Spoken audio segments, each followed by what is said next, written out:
کتاب اللہ 4 نازل ہوئی، قرآن کریم، توریت، انجیل، زبور، اور رجال اللہ 1,24,000 سے زائد انبیاء کرام تشریف لائے۔ تو معلوم ہوا کہ کتاب اللہ بھی سمجھ میں ہی جب آئے گی جب رجال اللہ سمجھانے والے ہوں گے، سمجھانے والے جب ہوں گے جب ہی سمجھ میں آئے گی۔ لوگ کہتے نہیں جی وہ پہلے جیسے بزرگ کہاں رہے، امام غزالی، شیخ عبدالقادر جیلانی، لیکن جب بخار چڑھتا ہے، طبیعت خراب ہوتی ہے، فوراً ڈاکٹر کے پاس رجوع کرتے ہیں۔ لوگ کہتے ہیں اللہ کے بندے، تم تو کہتے تھے کہ وہ امام غزالی اور شیخ عبدالقادر جیلانی کی باتیں کر رہے تھے، یہ ٹپنجے ڈاکٹر کے پاس تم جا رہے ہو۔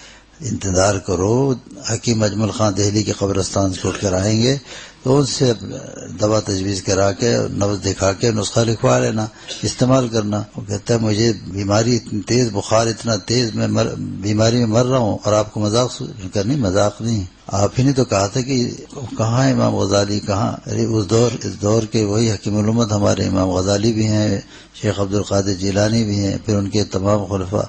جہاں پہ جو بیٹھ گیا جو ہوگی برکت وہ ہوگی وہیں کی۔ پوری تکرہ عرض پہ ماشاءاللہ آج جہاں جاؤ حکیم الامت کے وشاق، چھوٹی سی خانقاہ لیکن فیض اللہ ہوگا پورے عالم میں۔